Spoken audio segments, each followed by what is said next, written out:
Hello, thanks for coming to my channel. So I've just read a depressing article in the Times. Depressing but important to talk about. And this is from April the 12th, so it's a few days ago, but it's an issue that is ongoing, I think. So I'm just going to read out the article. It's not too long, I'll just read it out and then some of my thoughts on this. Nurse faces death penalty in case of a Quran sticker. This is Pakistan. Hugh Tomlinson and Haroon Janjua reporting. Two Christian women face allegations of blasphemy, a charge that carries a potential death penalty after Muslim staff at a hospital accused them of removing a sticker carrying a verse from the Quran from a colleague's locker. Police in the eastern city of Faisalabad had to rescue the pair as a riot broke out at the hospital. Muslim medical staff staged a demonstration demanding legal action against the women. A mob at the scene was stirred by Islamist activists calling for the pair to be hanged. It was reported that Maryam Lal, a nurse, was stabbed as she fled. The women have been held in custody, accused of insulting Islam. The incident again exposes Pakistan's draconian blasphemy laws. The case has shown how a misunderstanding can escalate into a capital crime. Val told police that she and Nush Baruch, a medical student, were asked to tidy the locker of the hospital's head nurse, a Muslim. They scratched off the sticker with a pen. When they returned the next day, they were accused of desecrating the holy text. Activists from the Tehreek-e-Labbaik Pakistan (TLP) party, which campaigns for those accused of blasphemy to be put to death, fueled the protests. After Friday prayers, a mob gathered and tried to kill them both, Rana Akhtar, the police deputy superintendent, said. We arrived at the scene and saved them. The investigation is going on. Both the girls are safe now and sent to jail for 15 days. Judicial remand. Human rights groups have been outraged by the accusations. This is a false allegation and minorities feel more insecure in Pakistan than ever, Leila Robin, a local activist, said. This is a campaign by the TLP to serve their politics. The Christian nurses in Faisalabad live in a state of fear. Blasphemy is considered so serious in Pakistan that parents have murdered their own children accused of the crime. The law is open to flagrant abuse, however, with allegations used to smear rivals. Um, this is somewhat similar to how lèse majesté is used in Thailand. Insult to majesty is used to kind of weaponize and neighbors turning on each other. But this issue is much more broad reaching because it's not just in one country. Although Pakistan has a very, very bad record when it comes to this, it's just over 4 years since Mashal Khan, the student who was basically beaten to death by a mob in the city of Multan, was killed. That was a particularly horrendous case, but it's by no means unique.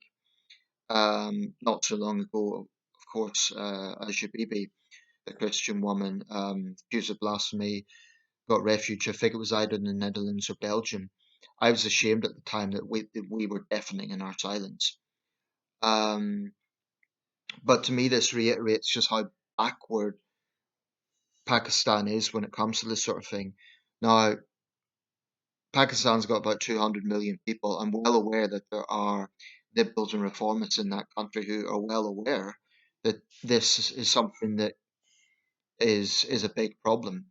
But there is no escaping the fact that Pakistan is a deeply conservative society. You can't just say this is just a few extremists. That is disingenuous and it's not true.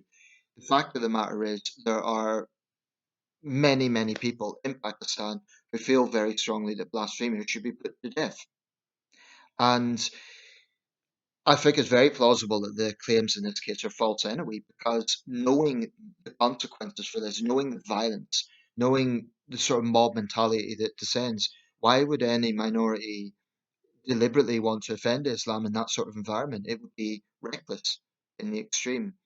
Um, but the fact that, the police protected the women and they said they've been arrested, the whole onus in Pakistan is on the accused blasphemers. So there will be those who say, "Oh no, violence is wrong. Let's do it by the book," and technically that would be that's the law of the land. But I feel very strongly that when someone like Imran Khan dares to lecture the West, he really needs to look at his own country.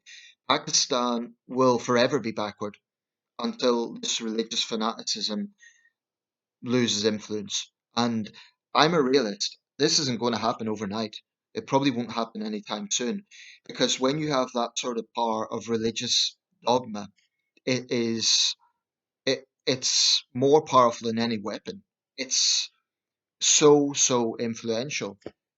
I'm talking about Pakistan, but this mentality exists in any Islamic theocracy. Wherever in this world there is Islamic theocracy, you have persecution of minorities, whether it be done through the law or whether it be done by the sort of populist Islamist narrative that is used to inflame hatred against minorities. Um, this is why any notion of comparisons with how Muslims are treated in countries like Britain and France are absurd. What you get in Western countries is you get individual hate crimes which are prosecuted, but you do not have a widespread lynch mob mentality, except ironically from Islamists in situations like the Batley school protest near Leeds, where you have an Islamist mob. And as far as I'm concerned, I have no problem calling them that. Why? Because they are issuing threats to the school, they're issuing threats to the teacher. They are shouting at the top of their lungs, intimidating staff, intimidating children for that matter. And this is only less than a year after a French teacher is beheaded. Now, you would think, even if they objected to something the school was teaching, you would think they would even consider the optics of that, how inappropriate and insensitive it was. But no, in this super sensitive religion, Islam, perceived offense is it's like the gravest sin you can do. It's far worse than mass murder or child rape or any other evil crime you can think of. In the mind of Islamists, offending Islam is absolutely the worst thing. But I'm a realist. We cannot change Pakistani society, but I do think we should speak out. And I definitely believe that we should be a lot more vocal when Imran Khan and other Islamist leaders. Well, actually, I should probably clarify how I see that. I'm not sure that Imran Khan is personally that hardcore. I think he's a populist. I think he knows full well the power of Islamist sentiments in his country. So he's a moral coward. What he does is he panders to them. I have no respect for the guy at all. His recent comments on rape are disgusting. Um, he's a massive hypocrite. And whilst governing a country like Pakistan is always very difficult for anyone, the way this man has shamelessly pandered to the Islamist faction in his country is reprehensible. Any notion that he was going to be a reformer or a liberal have gone out the window. Um, but the the extreme hypersensitivity that you get from Islamists is staggering. I'll just say this: that, my dinner's on, so I don't want to burn it. But you know, you get a situation where you get an attack, say by ISIS, that kills 100 people, or it's an atrocity. You'll get a lot of people say, "Oh, we condemn terrorism. Islam is not terrorism." But same people will believe strongly that blasphemers should be severely punished. So I have always made the point that Islamic extremism, Islamic fundamentalism, isn't just manifested in terrorism. Anyone that criticizing terrorism is such an easy thing to do. Anyone could do it. You will get Islamist hate preachers who will say they don't approve of terrorism, but they will still stoke up hatred and violence against minorities. So I just don't buy this propaganda. And I really think that in the West we need to have more backbone, even now, after years and years and years of seeing the effects of this, through terrorist attacks, through scenes like that in Batley, there are still too many so-called leaders who don't have the backbone to speak out. Two of the few exceptions, I have to say, are Donald Trump and Emmanuel Macron. Now, I'm not a fan of Trump. I don't like the way he done everything. That's an understatement. But he did vocalize condemnation of Islamic extremism. So has Emmanuel Macron. Even Boris Johnson hasn't really done that to the extent he should have. In terms of the UK and Pakistan, we have close relations. We can't get away from that through history, through the diaspora. But we have to speak out. We have to. At the very least, if we don't give asylum status to minorities in Pakistan, at the very least, we need to speak out against it. And of course, Islamabad will get defensive and claim we're being Islamophobic.